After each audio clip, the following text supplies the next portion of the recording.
Hi and welcome to the Dim Sum Tech, where I review and talk about tech and dim sum. If you're new here, please consider subscribing. I upload videos about tech that I really use and trying to help others making purchase decisions. In this video, I'm going to talk about 12 things that I want from the upcoming iPhone 12, hopefully in October 13, right? So let's roll the intro.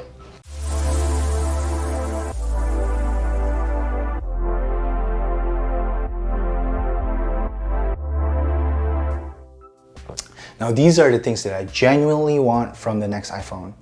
Now my phone 11 is working just fine and I don't have any issue with it so far. So hopefully this video will help me or you to not make any rash decision to just upgrade just because. Without any further ado, let's go down the list of things I want from the next iPhone. Number one is going to be the USB-C port. You know, I'm really tired of the Lightning port being really inconsistent. For example, the Lightning adapter can only support 2 things at a time for me. And that's if you're lucky. It's really hard to find options to plug in like gaming headphones and charge at the same time through the Lightning port. Now, if I want to stream with it, that's even more impossible. I really appreciate though, since having an iPad Pro, having a USB-C port on the iPad.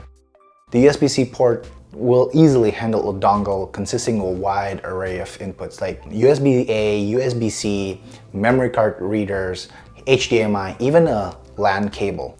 In my opinion, in the end of 2020, we should really look into killing the weak Lightning port. Number 2, it's not very popular, but it's the Apple Pencil 2 support.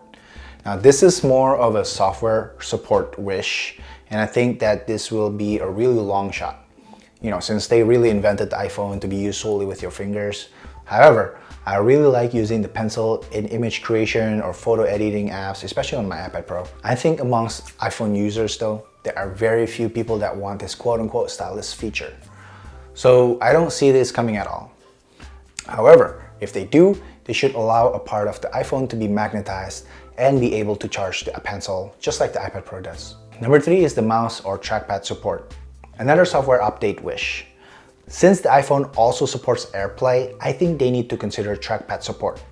You know, think about it.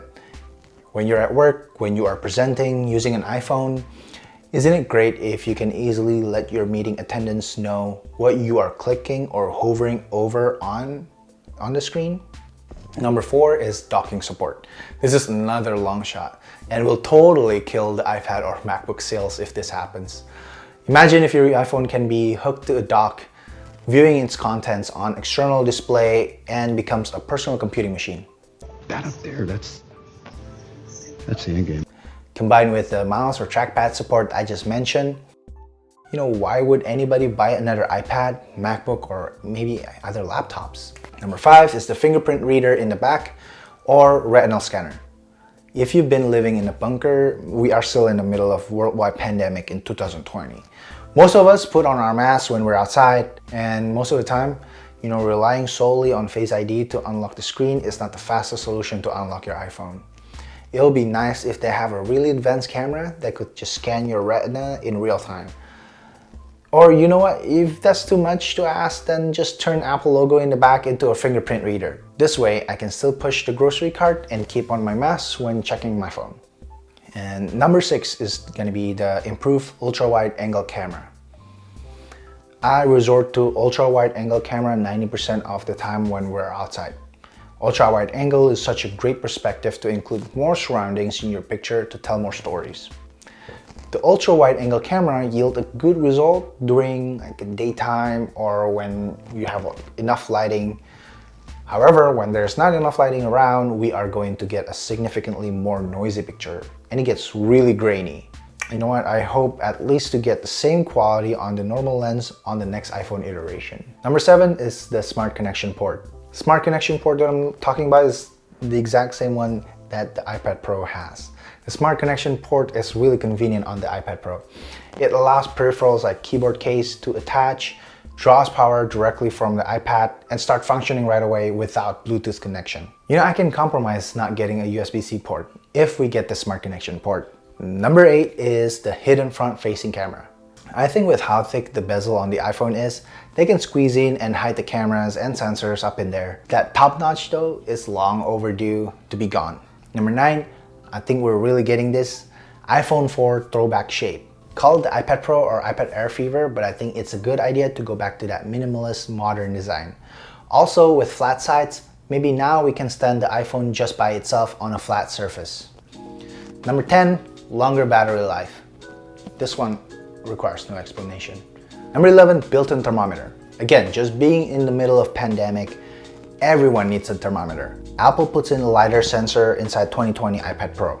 And obviously, out of all the people that have it, 7 people really used it. They need to think of putting in something that people need. Number 12, and this is the last one, better cooling or temperature management. Time and time again, I struggle to have enjoyable gaming time with the iPhone 11. When I play games like Call of Duty Mobile, the iPhone heats up within the first 10 to 15 minutes. And when it heats up, it dims the screen, making it more miserable to try the game.